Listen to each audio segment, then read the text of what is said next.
Yo utilizaba la tapa como escudo, como si fuera el Capitán América. Mi abuela, sin embargo, no tenía miedo al aceite que saltaba. Ella estaba muy concentrada en su gran obra, los huevos rotos con jamón. Dios, la patata era blandita por dentro, pero crujiente por fuera. El huevo tenía una yema tan cristalina que te podías ver reflejado a ti mismo en el plato. El jamón era del bueno, que lo sé yo. De pequeño, ay madre, qué gracioso. Siempre decías, abuela, ponme jamón, pero del rojo, que el rosa no me gusta. Y lo mejor viene ahora. Mi abuela, una vez servía en la mesa, agarraba una cucharilla pequeña de estas de café y con ella rasgaba el liquidito para luego bendecir con yema las patatas y el jamón. Todo muy democrático. No había patata sin yema ni yema sin jamón. Qué rápido comes, hijo. ¿Quieres que te fría otro huevo? No te vayas a quedar con hambre, ¿eh? Eso no. Ese plato era un golazo de chilena en una final de la Champions en el último minuto. Era un plato irrepetible. Porque me he intentado preparar unos huevos rotos y no están tan ricos. Más no saben. Si los productos son los mismos, ya ves tú, huevo, patata y jamón. Pero algo falla. Falta sabiduría abuelil. Y esa, la Simona siempre me dijo que no se podía aprender. Tu abuela no habrá ido tanto a la escuela como tú, pero de las cosas de la vida sabe un rato. Vale, pero una cosa. ¿En los colegios del franquismo enseñaban a romper bien la yema de los huevos fritos?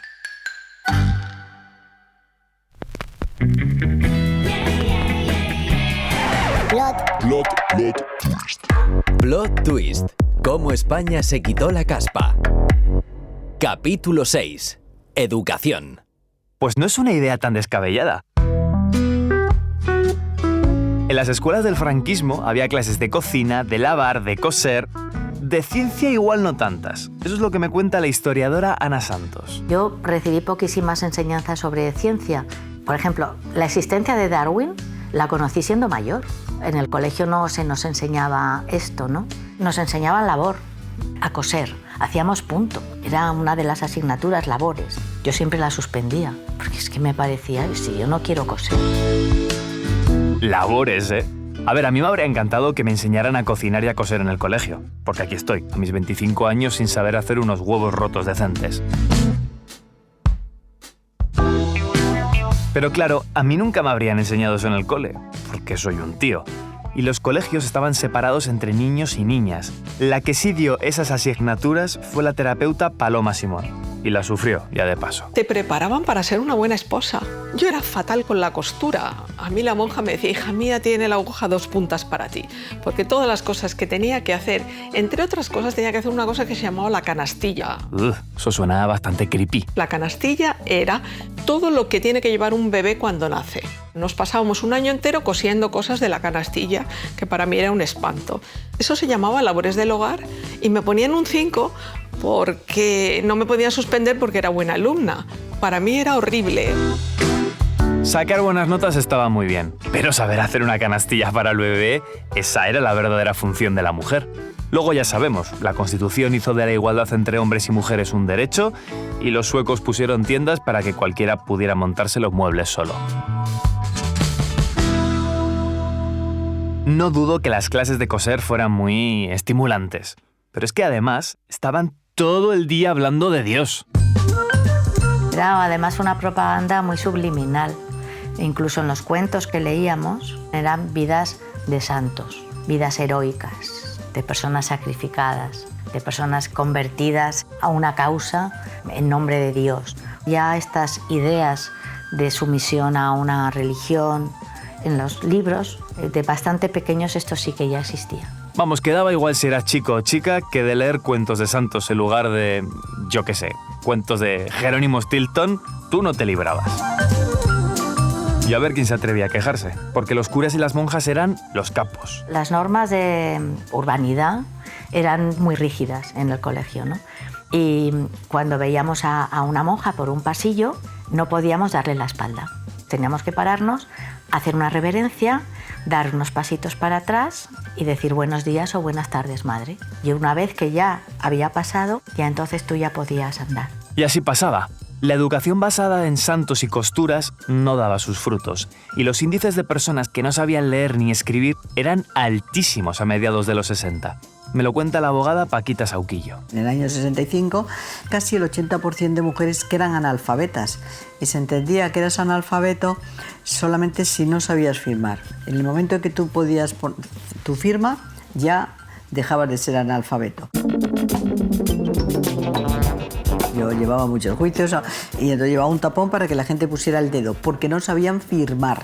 Y eso es hasta los años 70, el alfabetismo que había en España, en toda esa radio. Eso en una ciudad urbana como era Madrid, no digamos nada de lo que pasaba en los campos, ¿no? La ciudad rural. La prueba para comprobar si eras analfabeto o no duraba bien poco. Ni exámenes orales, ni tipo test, nada. Solamente un papel, un boli y el reto de saber poner tu nombre. ¡Hala! Un analfabeto menos. Siguiente. Aun con esas exigentes pruebas, los índices de analfabetismo eran enormes, sobre todo en las mujeres. A mi abuela le pasó, era la mayor de 4 hermanos, así que cuando su padre Simón murió, tuvo que dejar el cole para cuidar de los niños. Apenas había aprendido a leer y hacer sumas con decimales cuando ya le tocó hacer de madre. Pero es que pocas opciones más tenían. Se encargaba el Estado de que las niñas aprendieran a ser buenas amas de casa. Yo me he chupado unos cuantos años en el colegio de formación del espíritu nacional. La hermana de José Antonio Primo de Rivera, Pilar Primo de Rivera, era la presidenta de la sección femenina y era omnipresente en los telediarios y solo hablaba de preparar a la mujer para el matrimonio. Ponte guapa para recibir a tu marido. La sección femenina. Eso es la rama femenina de la Falange Española tradicionalista y de las Jons. La Falange, por cierto, era el único partido del régimen franquista, porque, claro, no permitían que hubiera más. Con uno nos basta y nos sobra. La sección femenina obligaba a las mujeres a pasar por una especie de Erasmus. Bueno, ya les habría gustado. Era más bien una mili para mujeres. ¿Y qué era el servicio social? Pues era una aportación que tú hacías de tu tiempo al Estado para ayudar a los fines del Estado, los que fuesen, ¿no? Y a mí, por ejemplo, me tocó en la iglesia, en unas dependencias donde se clasificaban, llegaban medicinas, muchísimas medicinas, y se clasificaban las medicinas para enviarlas, decían, a las misiones. Entonces consistía en mirar la fecha de caducidad. Si estaba caducada la tirabas y si no la ibas clasificando, pues analgésicos, antibióticos. O sea, fueron meses que estuve clasificando medicinas para poder sacarme el carnet de conducir.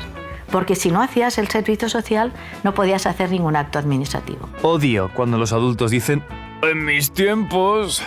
Pero vale, allá voy. En mis tiempos, los colegios mixtos traían cosas, no sé, divertidas.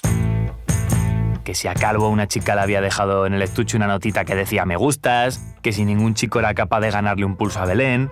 No sé, para mí es lo normal. Hay que mezclarse, como los huevos rotos de mi abuela. Uy, qué hambre tengo.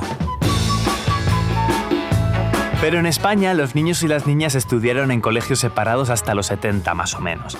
En esa época la dictadura ya empezaba a hacer aguas y tuvieron que aprobar una ley de educación que dejaba que, bueno, poquito juntos, pero sin pasarse tampoco. Yo fui al primer instituto mixto que se creó en Zaragoza y me descubrió lo que era de verdad la vida. Había vivido hasta entonces en una burbuja. Y claro, aparecemos unas niñas pijas y nos llamaban las bodrios, porque claro, podíamos representar lo peor de la sociedad. Las bodrios. Claro, venían de un colegio muy de monjas y el choque era máximo. Ana, te faltaba calle. Y allí tuvimos que empezar a defendernos, ¿no? Incluso discutir ideológicamente. Yo perdía todas las discusiones. Esta pija que se ha creído tratar con nosotros, que estamos haciendo la revolución. Porque a todo esto empezaban ya todas las manifestaciones obreras, de estudiantes también, pero sobre todo de obreros a las que nos llamaban a participar. Soñar con una España libre, el reto más viral de los estudiantes. En las universidades era donde más se empezaba a notar una cierta sensación de libertad. Incluso se veían más mujeres que en otros sitios. 3 de cada 10 alumnos eran chicas. La cosa estaba cambiando y eso tiraba también de los colegios y los institutos. Hubo también un cambio, incluso en este tipo de colegios, ¿no? En los colegios religiosos, se dieron cuenta que se tenían que adaptar al nuevo momento. Y esto es importante. En la universidad, como digo, los primeros años fueron de represión, los grises y todo, pero luego ya llegó la democracia, llegó la libertad y ya aquello pues, fue un soplo de aire fresco. Todos empezamos, pues no sé, a sentirnos mucho mejor, a poder sentarnos en la hierba de los campus, a reunirnos, a hablar, mucha gente, a fumar, que no pasaba nada, a beber, que no pasaba nada, que no iban a venir los grises, ¿no? Y aquello, bueno, pues fue desde luego maravilloso. Por cierto, los grises eran los de la policía armada, la policía de Franco, los que iban con porras, pelotas de goma y cargas policiales soltando hostias por todos lados. Se llamaban así porque iban vestidos de gris.